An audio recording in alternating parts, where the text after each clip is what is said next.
Glória a Deus. Cumprimento a todos com a paz do Senhor, amém?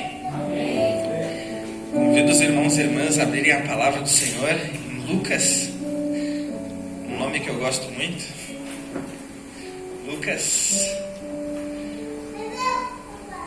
Lucas capítulo 10, a partir do versículo 25. Os irmãos encontraram? Amém? Diz assim a palavra do Senhor, Lucas 10, 25. E eis que certo homem, intérprete da lei, se levantou com o intuito de pôr Jesus à prova e disse-lhe: Mestre, que farei para herdar a vida eterna? Então Jesus lhe perguntou: Que está escrito na lei? Como interpretas? A isto ele respondeu: Amarás o Senhor teu Deus de todo o teu coração, de toda a tua alma, de todas as tuas forças e de todo o teu entendimento, e amarás o teu próximo como a ti mesmo. Então Jesus lhe disse: Respondeste corretamente, faze isto e viverás. Ele, porém, querendo justificar-se, perguntou a Jesus: Quem é o meu próximo? Jesus prosseguiu dizendo: Certo homem descia de Jerusalém para Jericó, e veio a cair em mãos de salteadores, os quais, depois de tudo lhe roubarem e lhe causarem muitos ferimentos, retiraram-se, deixando-o semi-morto. Casualmente descia um sacerdote por aquele mesmo caminho, e vendo-o passou de largo. Semelhantemente um levita descia por aquele lugar, e vendo-o também passou de largo.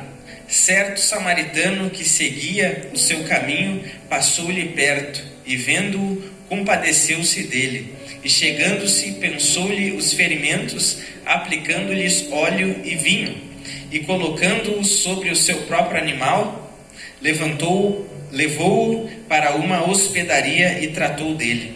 No dia seguinte tirou 2 denários e os entregou ao hospedeiro, dizendo: Cuida deste homem, e se alguma coisa gastares a mais, eu te indenizarei quando voltar. Qual desses 3 te parece ter sido o próximo do homem que caiu nas mãos dos salteadores? Respondeu-lhe o intérprete da lei: O que usou de misericórdia para com ele. Então lhe disse: Vai e procede tu de igual modo. Amém?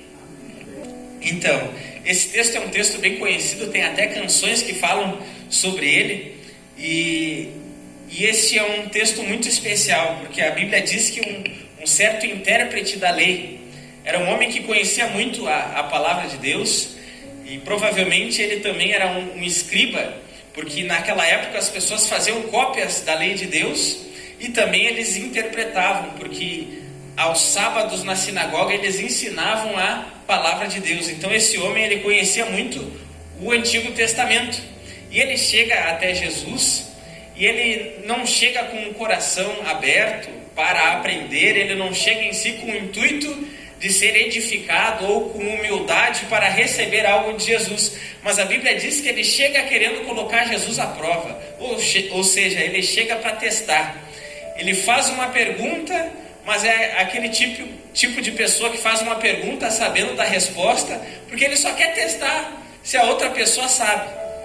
E aí ele pergunta para Jesus, né? Mestre, o que eu posso fazer para herdar a vida eterna?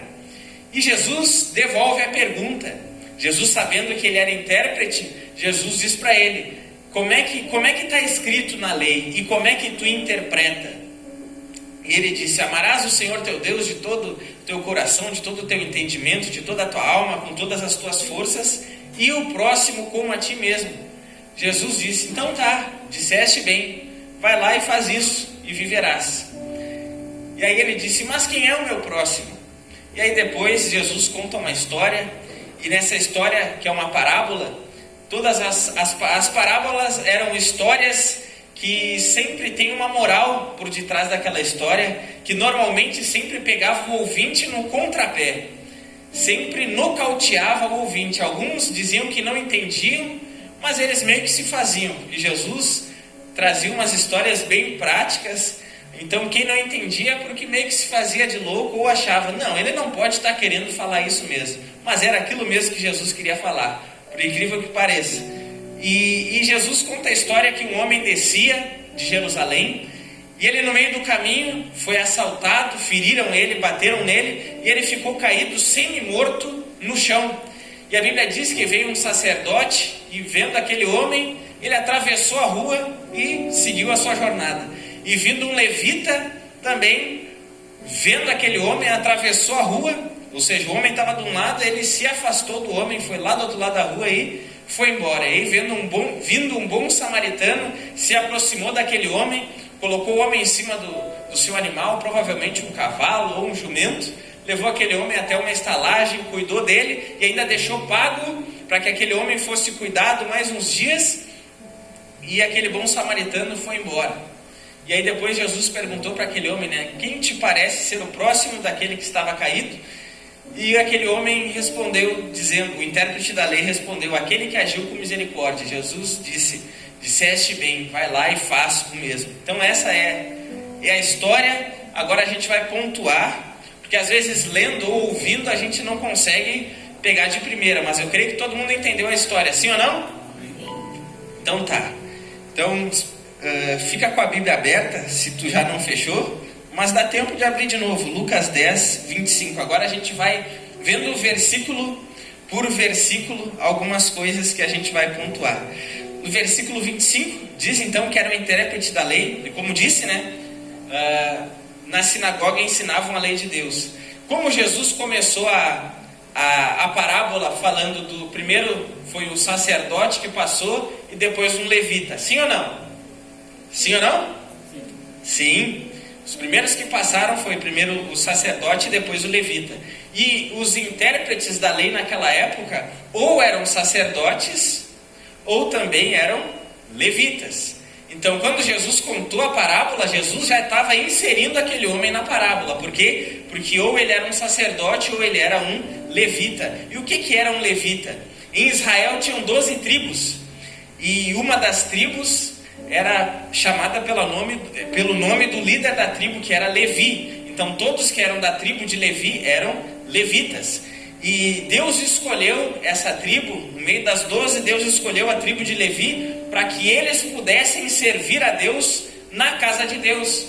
Ou seja, se a gente colocasse nos dias de hoje, os músicos seriam da tribo de Levi, aqueles que limpam, juntam as cadeiras, aqueles que acendem as lâmpadas, tiram o pó, aqueles que ensinam a palavra de Deus, aqueles que servem na casa de Deus, todos eles eram da tribo de Levi.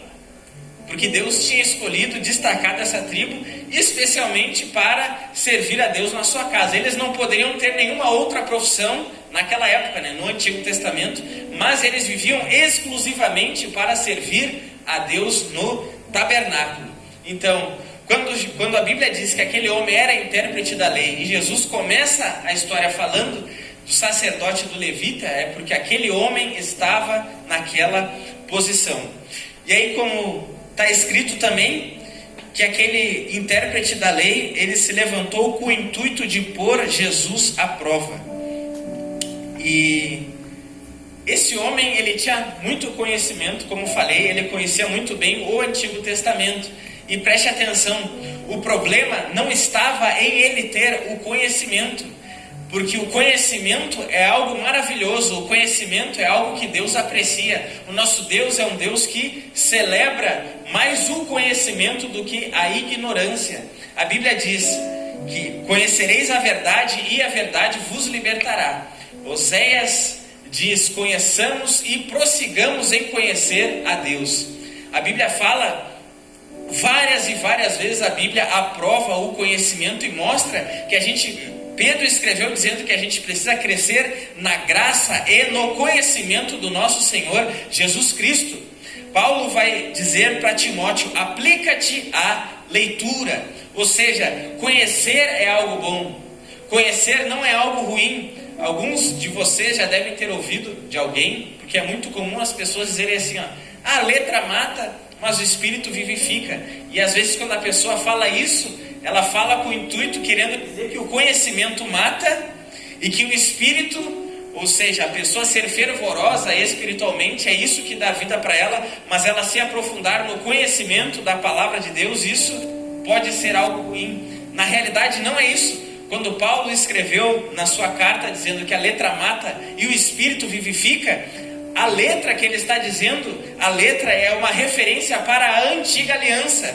E o espírito que ele fala está falando da nova aliança. Então, quando ele fala que a letra mata, ele está falando da antiga aliança, que falava apenas de ritos, apenas de cerimônias, que isso não tinham vida em si mesmo, eram apenas costumes. Então, isso era o que matava. Então, o que matava não era o conhecimento, mas o que matava era apenas a cerimônia, apenas o ritual, porque isso não tinha vida própria. E aí ele chama a nova aliança de espírito, que é isso que gera vida. Então, o nosso Deus é um Deus que celebra o conhecimento. Amém? O único conhecimento que Deus não aprova é o conhecimento do mal. Porque lá em Gênesis, quando a Bíblia diz, Deus falando para Adão, né? Só não coma do fruto, tu pode comer do fruto de qualquer árvore, só não coma do fruto daquela árvore, que era a árvore do conhecimento do bem e do mal, porque no dia que tu comer daquele fruto, certamente morrerás. Preste atenção nisso. Adão, ele conhecia o bem, porque ele conhecia a Deus, e Deus é o ápice do bem, sim ou não?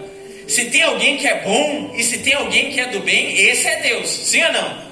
Então Adão conhecia o bem porque Adão conhecia Deus, e mais, Adão ele sabia fazer o bem, porque como ele não tinha pecado ainda, ele vivia em santidade, então fazer o bem para ele era algo natural, então ele conhecia o bem. O que ele não conhecia era o mal, ele não sabia era diferenciar o que era bem e o que era mal. Por que ele não sabia essa diferença? Porque até então não tinha pecado. Tudo era perfeito, tudo era maravilhoso. Então o que ele não sabia era fazer o contraste entre o bem e o mal. Mas agora o bem ele conhecia muito bem. Bem redundante, né? O bem ele conhecia muito bem e até melhor do que nós. Mas o que ele não sabia era fazer o contraste. E ele não... Até uma coisa do mal ele conhecia também. Porque ele sabia que tinha um inimigo. Porque Deus disse bem assim para Adão. Uma das funções de Adão era guardar o jardim. Preste atenção, Adão tinha que guardar o jardim. Mas guardar de quem? Se ele estava sozinho, sim ou não? Estão entendendo isso? Estão entendendo o raciocínio? Ele tinha que guardar o jardim, mas proteger, guardar o jardim de quem? Então, quando Deus deu essa tarefa para ele, então, já tinha ali um aviso que um inimigo havia, sim ou não? E esse inimigo, a gente sabe que era o diabo, era Satanás, que depois... assumiu aquela serpente ali, enganou Eva. Enfim, então, mas ele não sabia o mal num total. Uma coisa ele sabia, que bem era obedecer a Deus e fazer aquilo que Deus aprovava. E uma coisa ruim era fazer o contrário daquilo que Deus disse. Mas agora ele não sabia o que era mentira, ele não sabia o que era se irar com alguém, ele não sabia o que era perder a paciência com alguém. Esse tipo de coisa ele não tinha. E olha que coisa, e isso é uma coisa muito louca. Uma vez que eu estava lendo a palavra de Deus, isso é muito profundo. Olha que o quão profundo isso é. Adão, ele tinha tanta santidade na vida dele, que ele e Eva poderiam conviver com outras pessoas nuas no jardim, só que o desejo de Adão seria somente para Eva, e o desejo de Eva seria somente para Adão. Olha que coisa extraordinária isso. Isso é muito extraordinário, sim ou não? Só eu estou empolgado aqui. Então isso é algo que parece que é fora da nossa realidade, mas eles viviam isso. Então o conhecimento que Deus não aprova é somente o conhecimento do mal. Quando a pessoa se aprofunda do mal, isso Deus não aprova. Então aqui Jesus, ele não confronta o homem. Jesus não diz para ele que era ruim ele conhecer. Pelo contrário, é bom conhecer. Lá na carta, numa das cartas de Jesus em Apocalipse, no Novo Testamento tem várias cartas de apóstolos para as igrejas, mas em Apocalipse tem cartas de Jesus para as igrejas. E uma das cartas foi direcionada para a igreja de Éfeso. E Jesus elogia aquela igreja porque eles tinham um conhecimento profundo da palavra de Deus. E eles sabiam discernir o que era um verdadeiro apóstolo e um falso apóstolo. Eles sabiam discernir quem tinha a sã doutrina e quem ensinava aquilo que era ruim. eles sabiam. E isso não era um defeito, isso era uma virtude. Isso era algo louvável que tinha na vida deles. Então Jesus não repreendeu aquela igreja pelo seu conhecimento. Jesus repreendeu aquela igreja porque eles tinham falta de amor. Porque lá no final da carta, Jesus falou muitas coisas boas deles, e no final da carta ele disse: tenho porém contra ti uma coisa, que abandonaste o primeiro amor.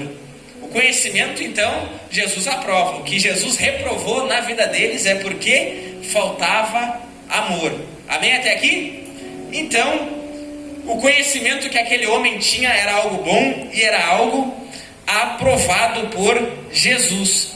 Só que aí a Bíblia diz que ele tinha o intuito de pôr Jesus à prova, e isso é algo ruim. Preste atenção, isso é algo ruim. Quando uma pessoa tem um conhecimento de algo bom, mas ela aplica de forma errada. Por exemplo, como ele queria colocar Jesus à prova, era como se ele fosse alguém que ele debatia muito bem sobre a palavra de Deus, mas agora ele vivia muito mal. Ele debatia bem, ele falava bem, ele explicava bem, mas quando chegava na prática, ele falhava nisso. E isso é tão claro que a gente vê que depois Jesus pergunta para ele: como é que diz? Como é que está escrito na lei? E ele responde de uma forma muito sábia. Ele responde de uma forma muito sábia. E aí Jesus diz bem assim para ele no versículo 28. Então Jesus lhe disse: respondeste corretamente. Faze isto e viverás. O que Jesus estava querendo dizer para ele? Olha, tua resposta foi impecável. Tu sabe muito bem. Tu entende muito bem do que está escrito e até a tua interpretação está correta. Só falta uma coisa: praticar. Vai lá e faz isso. Porque ele sabia, mas ele não praticava. Ele tinha a teologia correta. Ele tinha a teologia correta. E teologia não é uma palavra ruim, é algo bom. Teologia é estudo de Deus. Então ele tinha isso muito bem. Ele tinha um conhecimento aprovado, foi aprovado por Jesus, passou no teste. O que faltava agora era somente praticar. E isso é algo muito notório na palavra de Deus, que para Deus a fé é algo muito prático. Para Deus a fé é algo muito simples. Para nós às vezes a gente filosofa muito, às vezes a gente é muito teórico em algumas coisas, mas Deus ele é muito prático, porque para Deus, se a gente crê, a gente pratica. Se a gente não pratica, é porque a gente não crê. Tiago, o apóstolo que escreveu a carta que leva o seu nome, né, de Tiago, que era irmão de Jesus, ele escreve dizendo bem assim, ó: não sejam apenas ouvintes, mas praticantes. E imagina vou dar um exemplo aqui. Imagina que a gente vai no médico. Imagina que a gente está doente, a gente vai no médico. O especialista naquela área da doença que a gente tem, o especialista. E a gente chega lá, a gente sabe que aquele médico é muito bom. E aquele médico, ele nos dá muita esperança. Ele vai lá, recomenda alguns remédios. Ele diz assim, ó: se tu fizer isso aqui, tu vai ser curado. E a gente sai feliz da vida daquele médico. A gente sai feliz da vida daquele hospital com aquela esperança de que a gente vai ser curado. E a gente sai então com as recomendações dele. Só que imagina que uma pessoa chega e pergunta pra gente, né: e aí, como é que está a tua situação? Como é que foi lá no médico? Foi tudo bem, foi maravilhoso, eu vou ser curado. Porque aquele médico, ele era muito bom. Ele me examinou de uma forma assim, ó, com detalhes. Ele me deu muita esperança e eu creio que eu vou ser curado. Só que aí passam uns dias e aí tu não é curado. Passa uma semana e tu não é curado. Quem sabe a doença só se agrava. E aí chega alguém para ti e pergunta bem assim: tá, e aí? Como é que tu tá agora? E aí tu tá mal. E ele te pergunta: por que tu não melhorou se tu disse que aquele médico era muito bom? Então vai em outro. E aí tu diz bem assim: ah, não, aquele médico é muito bom, só que tem uma coisa, eu não comprei os remédios. E eu não tomei os remédios na hora que tinha que tomar. Ou seja, não adianta o médico ser o especialista, o melhor do mundo, se a gente não fazer aquilo que o médico escreveu. E assim é Deus. Deus é perfeito, Deus é amor, Deus é maravilhoso, Deus é justiça. Não adianta ele ser tão perfeito, ser tão maravilhoso. Não adianta ele ter dado o filho dele por amor a nós, para deixar a porta do céu aberta para nós. Por mais que seja uma porta estreita, a porta ainda está aberta. Mas não adianta ele ter feito tudo isso se a gente não seguir aquilo que ele escreveu. Entenderam isso? Sim ou não? Sim ou não? E eu vou além. Não adianta nem a gente saber. Não adianta nem a gente saber o que ele disse. Não adianta nem a gente saber o que Jesus disse. Não adianta nem a gente saber de cor o que Jesus disse ou o que está escrito. Não adianta na nossa cabeça ter todo acento, toda vírgula e todos os pontos. Não adianta a gente saber se a gente não praticar.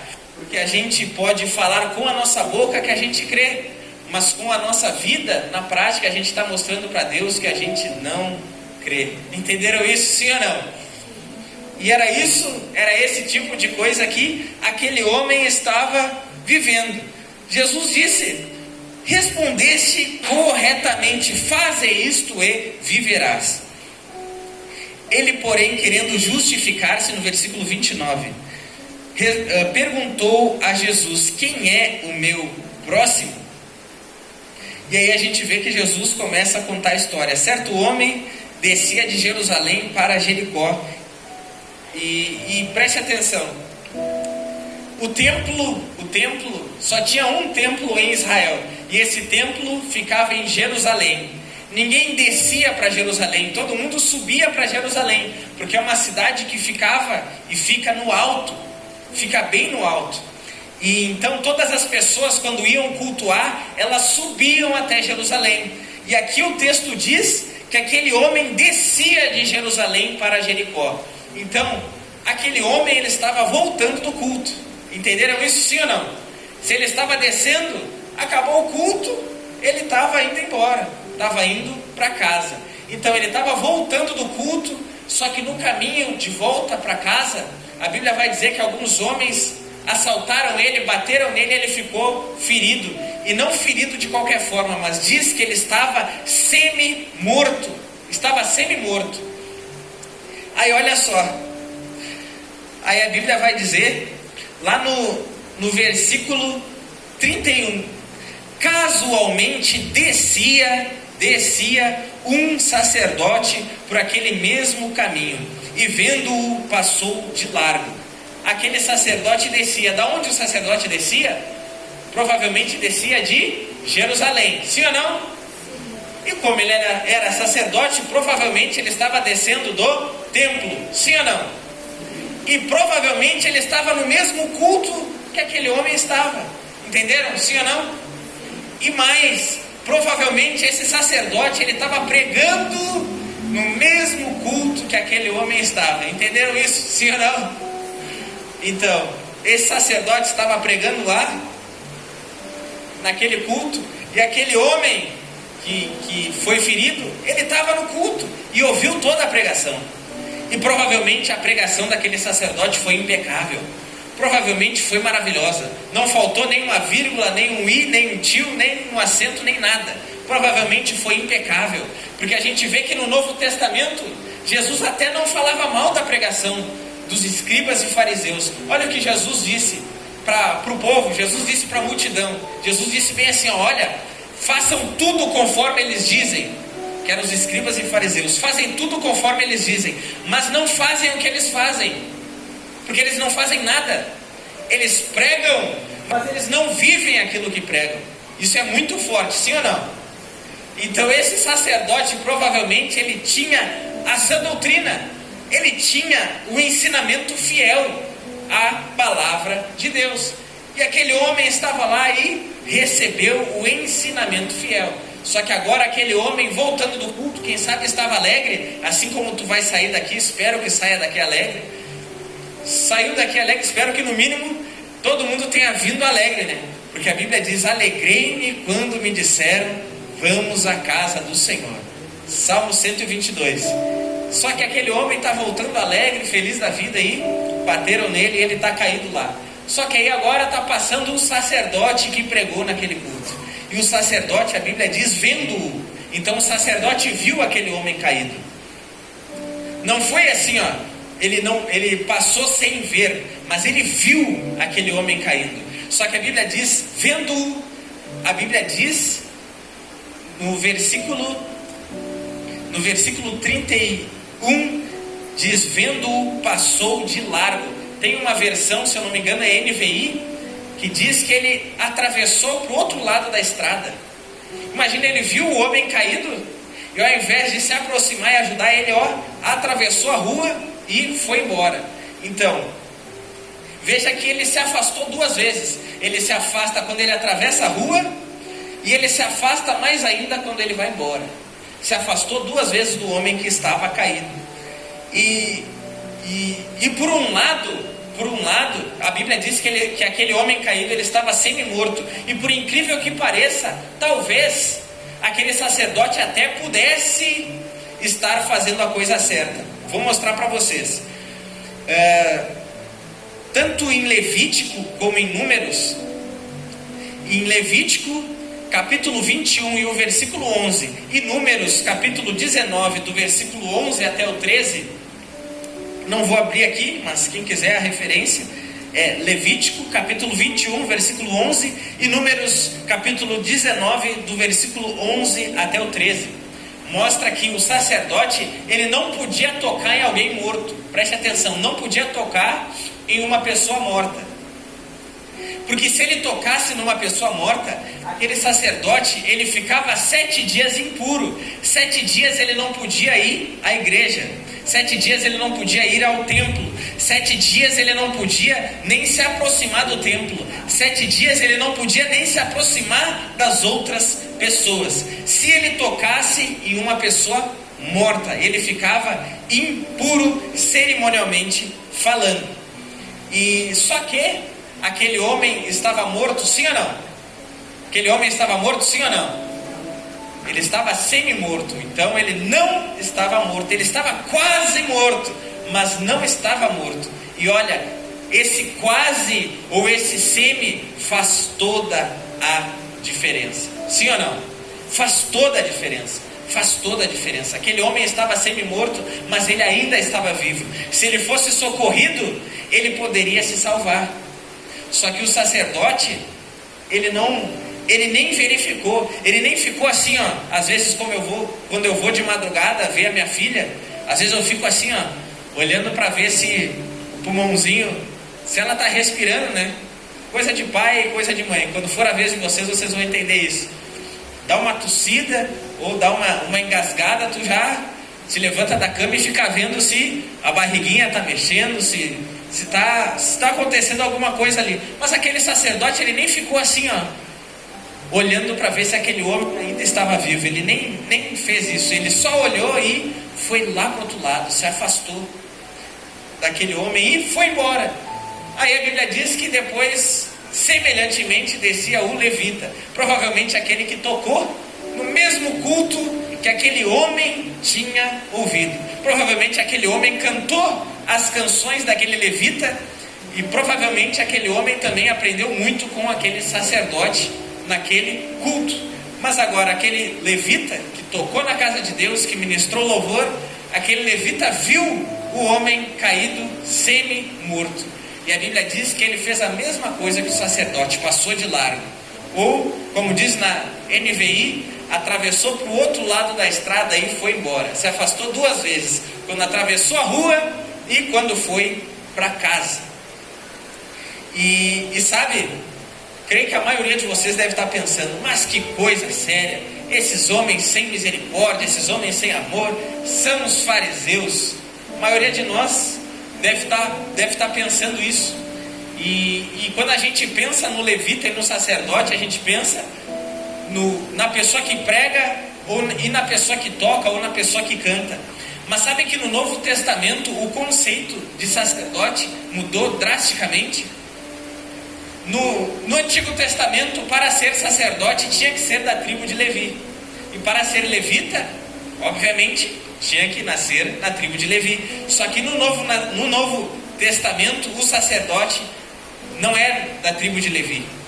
O sacerdote, Pedro escreveu em uma de suas cartas dizendo: vocês são nação santa, povo adquirido, propriedade exclusiva de Deus, sacerdócio real. E aí, em Apocalipse, a Bíblia diz que Jesus nos fez reis e sacerdotes. Ou em outra versão diz, nos fez reino e sacerdotes. Ou seja, no Novo Testamento, na Nova Aliança, o sacerdote agora não é apenas aquele da tribo de Levi. O sacerdote é todo cristão verdadeiro. Todo convertido é um sacerdote. Tanto que Jesus, quando ele ensinou sobre a oração, ele disse: quando vocês forem orar, orem na casa de oração. Mas não orem apenas na casa de oração, que ele virou as mesas lá. Mas ele disse: quando vocês forem orar, feche a porta do quarto de vocês e orem em secreto. E o Pai de vocês que está no céu vai ouvir vocês lá no secreto. Ou seja, no Novo Testamento, o Santo dos Santos não era apenas no templo, mas o Santo dos Santos pode ser o nosso quarto. O Santo dos Santos pode ser até o banheiro. Tem um amigo meu, e não é aquele amigo que sou eu, é um amigo mesmo. Tem um amigo meu que ele trabalhava no mercado e tinha dias que ele estava em jejum, que ele estava consagrando a Deus, e quando chegava o horário do intervalo, ele ficava 1 hora no banheiro, orando. 1 hora no banheiro orando. E as pessoas batiam, davam um soco na porta do banheiro, e ele nem aí. Estava no terceiro céu com Deus. Imagina, ali no banheiro, aquele lugar ali, aquele momento era o momento dele com Deus. Tinha uma irmã lá na nossa igreja, que ela está congregando em outro lugar, mas graças a Deus está firme na presença de Deus, que o lugar da comunhão dela com Deus também era no banheiro. Ela, mãe de 3 filhos, e ela percebeu que somente quando ela estava no banheiro ninguém chamava ela, ninguém dizia ô mãe, mas todo mundo respeitava quando ela estava no banheiro. Aí ela começou a deixar a Bíblia no banheiro, e lá ela ficava um tempão no banheiro, ninguém incomodava ela. Então qualquer lugar que tu estiver orando, buscando a Deus, aquele lugar se transforma no Santo dos Santos. Paulo escreveu em uma de suas cartas: eu digo aos homens que em todo lugar levantem as suas mãos sem ira e sem contenda e façam orações a Deus. Então, no Novo Testamento, o sacerdote é todo cristão. Então o sacerdote não é apenas o pregador, não é apenas o pastor, mas se tu é um cristão verdadeiro, tu também é um sacerdote. E aí quando a gente olha para essa parábola agora, vê se não aperta o parafuso para nós. Sim ou não? Entenderam isso, sim ou não? Porque agora o sacerdote da história não é apenas o sacerdote lá do Antigo Testamento. O sacerdote da história não é apenas eu, não é o pastor dessa igreja, mas o sacerdote agora da história também é tu. E aí, será que a gente não está também atravessando o outro lado da estrada? Será que a gente também não está se afastando das pessoas? E aí a Bíblia vai dizer que no versículo de número 33, certo samaritano que seguia o seu caminho passou-lhe perto, e vendo-o compadeceu-se dele, e chegando-se pensou-lhe os ferimentos, aplicando-lhes óleo e vinho, e colocando-o sobre o seu animal, levou-o para uma hospedaria e tratou dele. No dia seguinte tirou 2 denários e os entregou ao hospedeiro. Preste atenção, da mesma forma que a gente viu que o sacerdote e o levita, eles se afastaram 2 vezes. Uma vez quando atravessaram a rua, segunda vez quando foram embora. Se afastaram 2 vezes. Da mesma forma, o bom samaritano, ele se aproxima 2 vezes do homem que está caído. No versículo 33 diz, passou-lhe perto. No versículo 34, ali no começo, diz, chegando-se. Então, ele se aproximou 2 vezes daquele homem. Assim como os outros se afastaram 2 vezes, o bom samaritano, ele se aproximou 2 vezes. E por incrível que pareça, o bom samaritano, talvez, nem no culto ele tivesse ido naquele dia. Porque enquanto os outros estavam descendo, a Bíblia diz que o samaritano, ele seguia o seu caminho. Não era nem o caminho de volta do templo, não, ele não estava descendo como os outros, mas ele seguia o seu caminho. Então dá a entender que ele não estava no mesmo lugar que os outros. Talvez nem cristão ele era, entre aspas, para a gente colocar nos dias atuais, né? Talvez nem cristão ele era, E para os judeus, os samaritanos, eles eram impuros. Porque o que eram os samaritanos para os judeus? Lá no Antigo Testamento, teve uma época que teve uma divisão. Preste atenção para entender isso. Teve uma época que teve uma divisão. Eram 12 tribos, mas ficaram 2 tribos no Reino do Sul e 10 tribos para o Reino do Norte. A capital do Reino do Sul era Jerusalém, e a capital do Reino do Norte era Samaria. E embora tanto o Reino do Norte como o Reino do Sul, no Antigo Testamento, eles tiveram um período de apostasia em que eles se afastaram de Deus, os primeiros a se afastarem foram o pessoal do Reino do Norte, que tinha como capital Samaria. E eles também foram levados em cativeiro. E eles se misturaram com as outras nações. Os judeus, normalmente, judeu casava com judeu. Era somente aqueles que tinham a mesma fé. Eles casavam dessa forma. Mas quando teve o período do exílio, em que eles se diluíram entre as outras nações, eles começaram a casar com as pessoas de outros povos. Então o pessoal do Reino do Sul já não via o pessoal do Reino do Norte como judeus puros. Entenderam isso? Sim ou não? Sim ou não? Então, para os judeus, os samaritanos eram impuros. Para os judeus, até mesmo o culto dos samaritanos para eles era impuros. Porque lá, ainda no Novo Testamento, em João capítulo 4, a samaritana diz assim, os antigos aqui nos ensinaram que o lugar certo de adorar é no monte, mas vocês dizem que o lugar certo de adorar é em Jerusalém. Ou seja, nem no templo mais os samaritanos estavam indo. Entenderam isso, sim ou não? É que nem aqueles que diziam assim, não, eu estou longe da igreja, mas eu estou perto de Deus. E eu li uma postagem hoje bem assim, eu li uma postagem bem assim hoje, dizia isso, uma mulher com uma placa, escrito bem isso, eu estou longe da igreja, mas eu estou perto de Deus, mas não estou longe de Deus. E aí o texto embaixo dizia bem assim, normalmente as pessoas que dizem isso estão longe dos dois, tanto da igreja como estão longe de Deus também. E os judeus, eles pensavam a mesma coisa, né? Pensavam a mesma coisa. E então aquele samaritano, ele era visto como impuro aos olhos dos judeus. Mas aquele samaritano, ele agiu diferente, porque ele agiu com misericórdia, ele agiu com amor. E a palavra de Deus, ela falava daquelas leis cerimoniais deles não poderem tocar coisa morta e tudo mais, mas a lei de Deus também falava sobre o amor. E mais, a lei de Deus falava primeiro sobre o amor e depois tratava dessas impurezas ou purezas cerimonialmente falando. E aqueles 2 primeiros, né, eles prestaram atenção nos detalhes da lei, mas eles passaram batido por aquilo que era mais importante. E é como Jesus falou sobre alguns religiosos da sua época, que eles coavam um mosquito, mas eles engoliam um camelo. O que Jesus queria dizer com isso? Que eles eram cuidadosos nos mínimos detalhes da palavra de Deus, eles obedeciam aquilo que era minucioso, aquilo que era detalhe, mas aquilo que estava latente, aquilo que era gritante, eles não obedeciam. E eu vou dar um exemplo aqui que vocês vão lembrar. Quando os homens levaram Jesus para ser julgado por Pilatos, a Bíblia vai dizer que os sacerdotes e os outros que faziam parte do sinédrio, eles não entraram no pretório. O que era o pretório? O pretório era o lugar do julgamento. Eles não entraram lá, mas eles somente entregaram Jesus no portão, porque a Bíblia diz que eles não quiseram entrar lá para não ficarem impuros, porque eles queriam comemorar a Páscoa.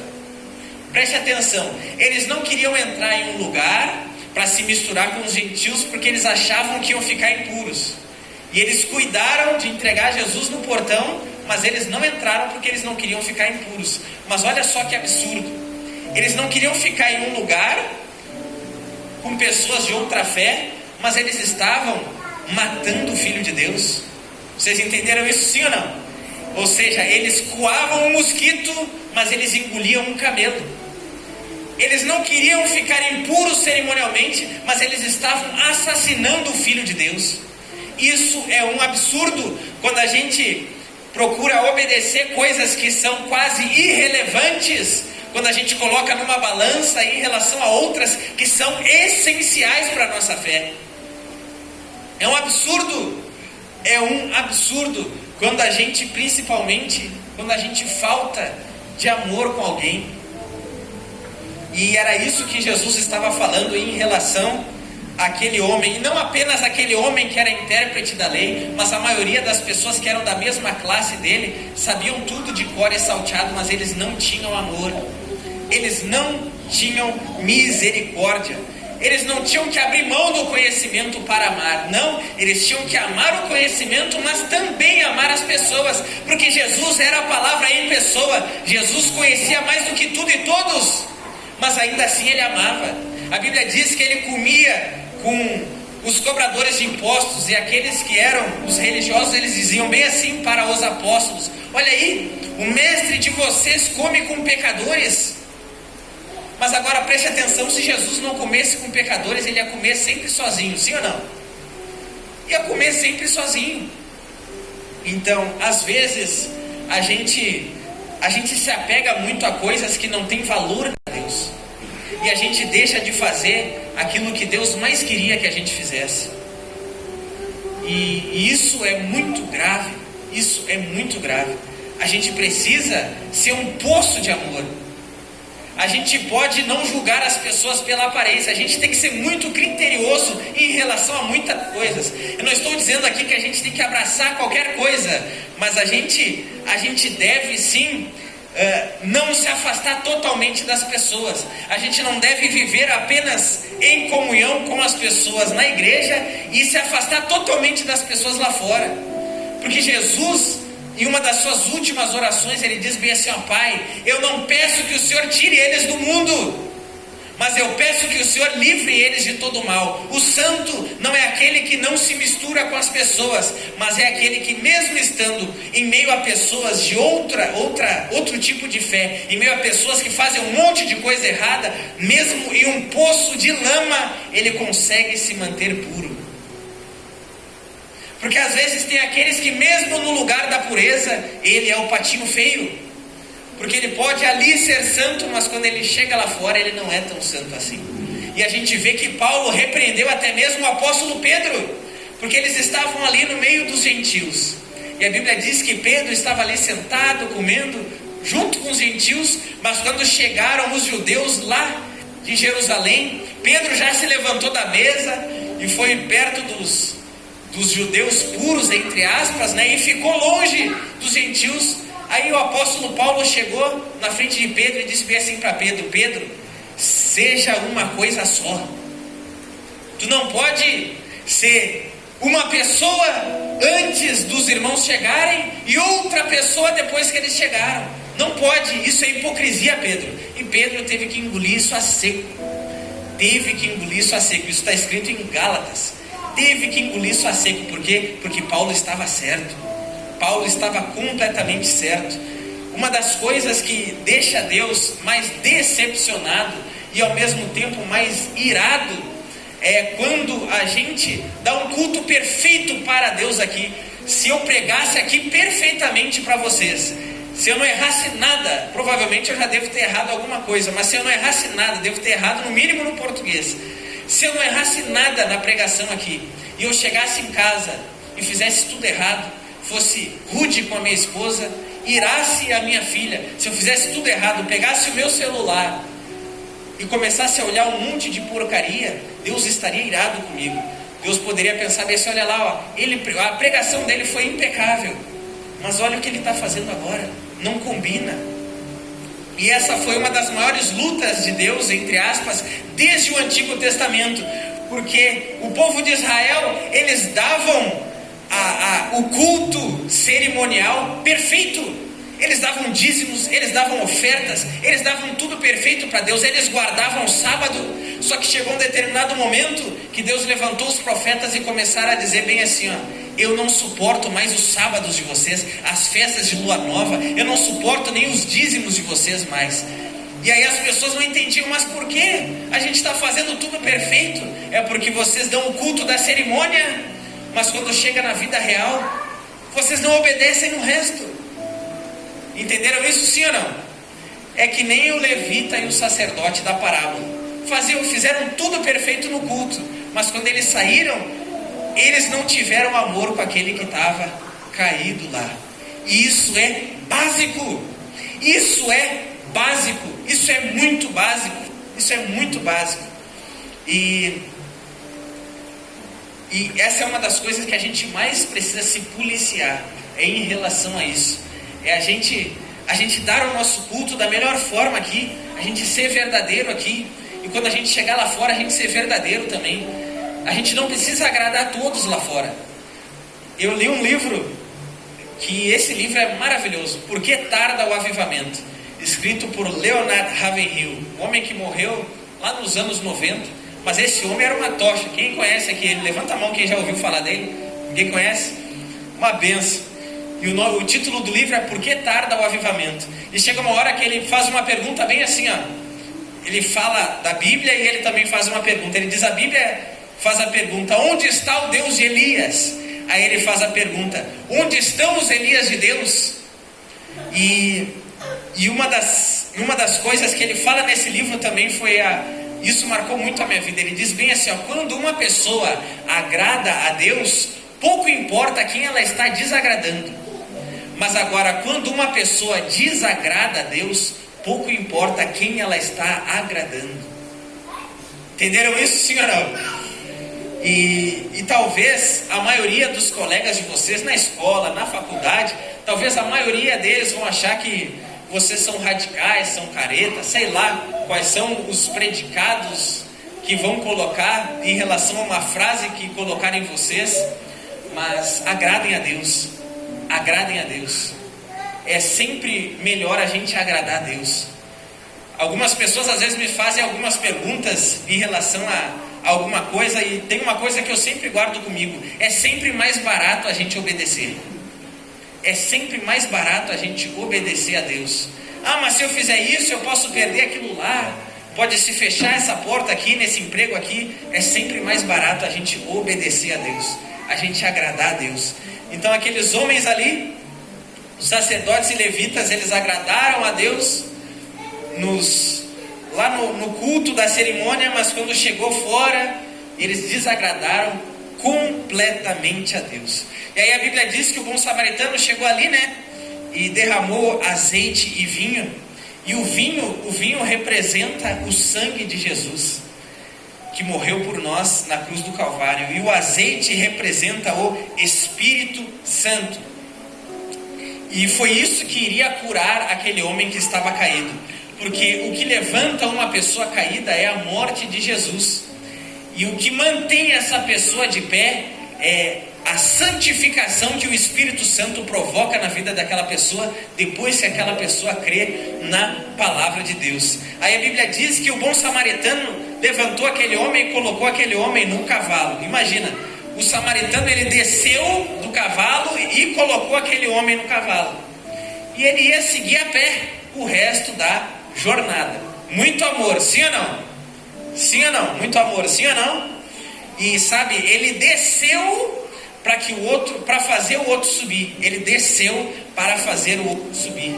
E isso Jesus também fez. Cristo desceu do céu para nos fazer subir.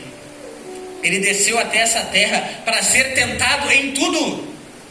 Ele trocou de lugar conosco, assim como o bom samaritano trocou de lugar com aquele homem que estava muito ferido. Jesus também trocou de lugar conosco. Jesus desceu para nos fazer subir. Jesus desceu até essa terra que jaz no maligno para nos fazer subir. Porque lá em Efésios capítulo 2 diz que Ele nos fez assentar nos lugares celestiais em Cristo Jesus. Ou seja, Ele nos deu um lugar lá em cima, depois que Ele desceu. E digo mais, assim como aquele homem estava todo ferido e todo arrebentado, assim Jesus estava na cruz, todo ferido, semi-morto, até que Ele gritou: está consumado. Pai, em Tuas mãos entrego o meu espírito. E ali Ele já não estava mais semi-morto, mas ali Ele estava morto. Então, esse Essa foi a atitude do bom samaritano ali. E ele levou aquele homem para uma estalagem. E ele cuidou das feridas daquele homem. E ele deixou pago, deixou dois denários com o dono da estalagem. E pediu para o dono da estalagem cuidar daquele homem. Preste atenção, 2 denários. Um denário era o equivalente a um dia de trabalho. Uma pessoa trabalhava o dia inteiro, um trabalhador comum, trabalhava o dia todo e no final recebia um denário como pagamento. E o bom samaritano, ele cuidou um dia inteiro daquele homem e quando chegou no final do dia, ele deu 2 denários, ou seja, ele garantiu mais 2 dias de estadia para aquele homem. Entenderam? Sim ou não? E ele pediu não apenas para aquele homem ficar lá, mas pediu para que cuidassem daquele homem lá. Então, no 3º dia, aquele homem se levantaria vivo. Aquele homem que estava semi-morto, todo ferido, no 3º dia ele estaria renovado, estaria curado, estaria vivo. Assim como Jesus, todo ferido, todo machucado, na sexta-feira, morreu por nós lá naquela cruz, mas no domingo, ele se levantou intacto. Se levantou vivo, somente com as marcas nas mãos, nos pés e no lado, né? Porque tem aqueles que são mais incrédulos, né? Como aquele apóstolo Tomé, que disse, não, eu só creio se eu tocar no lado dele, se eu tocar na mão dele. E Jesus apareceu para ele e disse, vem aqui, agora toca aqui e toca aqui. E esse samaritano então agiu de uma forma maravilhosa. E essa estalagem onde aquele homem ficou simboliza a igreja. Porque aquele homem, ele estava ali caído, né? E é como se o judaísmo do sacerdote e do levita não funcionou na vida dele. E o bom samaritano levou ele para a igreja, para que lá ele fosse recebido. Tirou ele de uma frieza cerimonial e colocou ele num lugar onde tinha amor, onde lá ele seria curado, onde lá ele seria restaurado. Quem entendeu até aqui, levanta a mão. Quem está entendendo, levanta a mão. Onde lá ele seria restaurado. E nessa parábola a gente vê que depois no final Jesus disse para aquele intérprete da lei, qual deles agiu, qual deles para ti pareceu ser o próximo daquele que estava caído? E lembra, o intérprete da lei perguntou, quem é o meu próximo? Mas Jesus perguntou para ele, quem te pareceu ser o próximo daquele que estava caído? Então não importa quem é o nosso próximo, a questão que fica é, tu está sendo o próximo de alguém? Porque foi isso que Jesus perguntou, quem para ti pareceu ser o próximo daquele que estava caído? Então o próximo não era o caído, o próximo foi o bom samaritano. Entenderam isso, sim ou não? O próximo não era o caído, o próximo era o bom samaritano. Então a questão não é quem é o nosso próximo, porque às vezes a gente pode usar isso como uma justificativa. Quem eu tenho que amar? Para quem eu devo fazer o bem? Quem eu tenho que ajudar? E aí Jesus falou, quem te pareceu ser o próximo daquele que estava caído? Então nós é que temos que ser o próximo. E a gente vê que ele respondeu, aquele que usou de misericórdia. Jesus disse para ele, vai e procede tu da mesma forma. Veja que o bom samaritano, ele usou de misericórdia. Ele não apenas tinha misericórdia, mas ele usou de misericórdia. E não basta a gente ter o sentimento certo, a gente tem que ter a ação certa. Entenderam isso, sim ou não? Sentir não é fazer. Entenderam? E fazer também não é sentir. A gente precisa fazer a coisa certa tendo o sentimento certo. Não basta só ter o sentimento certo, como também não basta só fazer o certo. A gente precisa fazer o certo tendo o sentimento certo. Vou dar um exemplo. Jesus disse sobre a oração, Jesus diz bem assim, vocês orem, mas não orem como os fariseus, porque eles fazem o certo, mas eles têm o sentimento errado. Por quê? Porque eles oram para serem vistos pelos homens. Quando vocês forem jejuar, não façam como os fariseus. Por quê? Porque eles fazem o certo, eles jejuam, mas eles jejuam e parecem estar fracos diante dos homens só para serem elogiados. Ou seja, eles faziam certo com o sentimento errado. Entenderam isso, sim ou não? A gente precisa fazer o certo tendo o sentimento certo, usar de misericórdia tendo misericórdia, e não fazer o bem apenas como um político que faz só para postar foto, não são todos que fazem isso, né? Não são todos que fazem isso, mas alguns fazem só para dar uma maquiada, para dar uma ajeitada na sua autoimagem. Eu quero terminar dando um testemunho bem breve. Eu sei que já está longa a pregação, mas eu espero que alguma coisa tenha sido acrescentada na vida de vocês hoje. Quando eu me converti com 20 anos de idade, tinha uma coisa que às vezes eu tinha um pensamento que às vezes me intrigava. Eu pensava bem assim, ó: Senhor, quem dera eu fosse cristão na minha escola, eu faria bem diferente.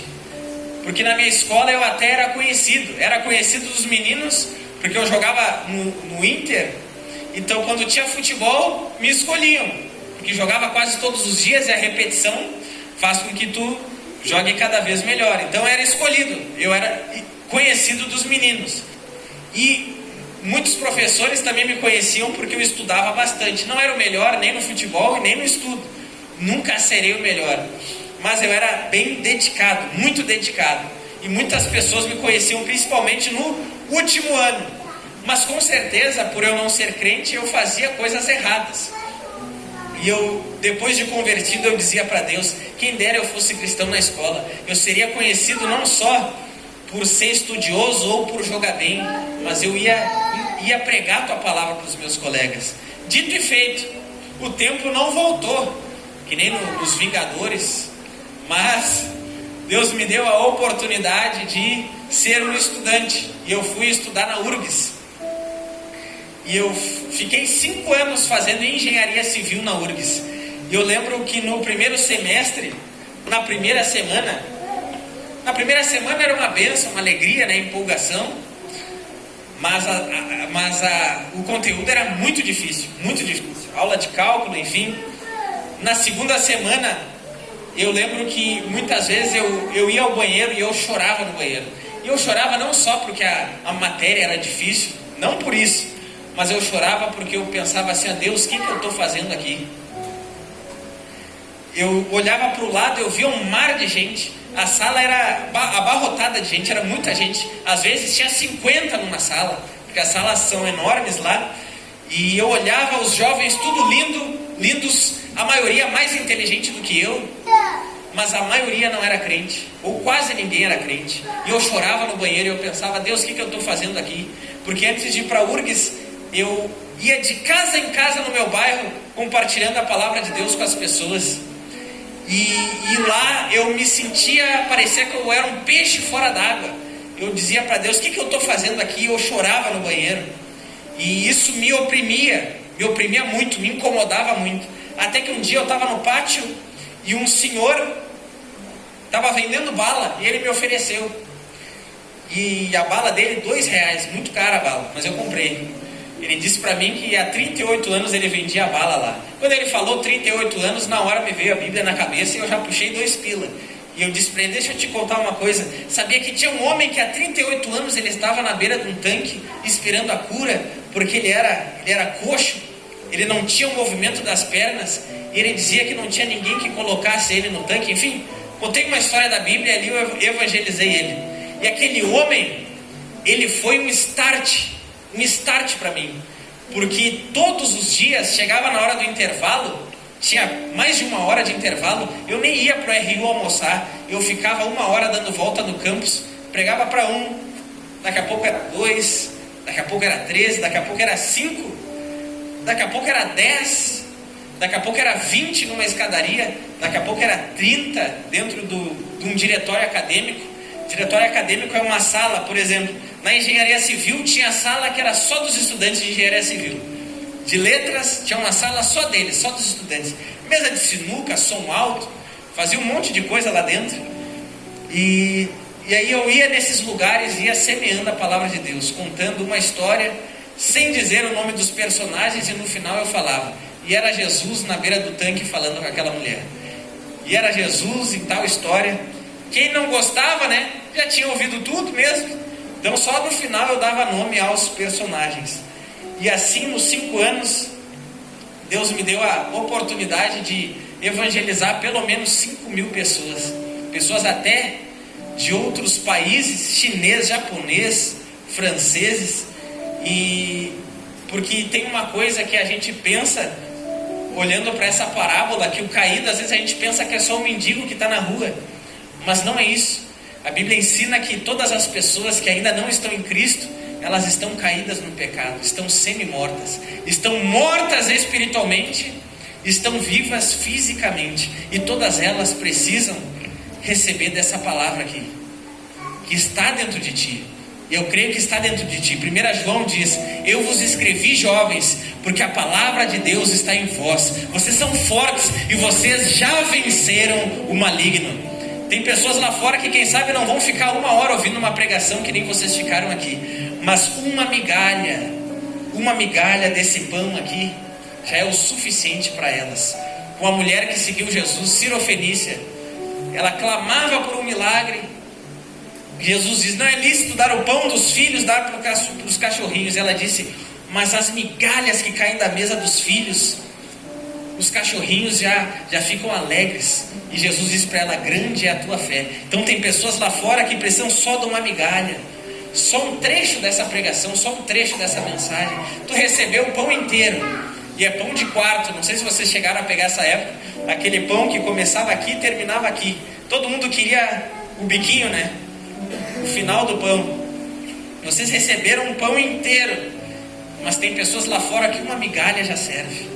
E eu creio que pelo menos uma migalha tu tem a oferecer, e essa migalha vai gerar vida. E muita gente que está caída lá fora, semi-morta. Seja o bom samaritano, seja o bom samaritano na vida de alguém. Eu não sou o bom, provavelmente eu fui negligente na vida de tantos que, quem sabe, passaram por mim, e eu com uma cabeça cheia de coisa, de conta para pagar, quem sabe eu deixei de semear algo na vida de alguém. Mas agora me deu um estalo, e eu lembro que um jovem lá na URGS disse bem assim para mim: tu foi um bom samaritano na minha vida. Agora eu lembrei disso, porque ele estava afastado. Ele estava afastado, imagina. Ele estava afastado, era um jovem que estava afastado da casa de Deus. Ele disse para mim: tu foi o bom samaritano na minha vida. E na hora me veio alegria, e ao mesmo tempo veio o temor. E também a gente sempre tem que ter o espírito de humildade. Então seja o bom samaritano na vida de alguém. Quem foi o próximo daquele que estava caído? Foi o sacerdote? Sim ou não? Sim ou não? Foi o levita? Sim ou não? Foi o samaritano? Sim ou não? Vai e faze a mesma coisa. Amém? Se coloque de pé em nome de Jesus.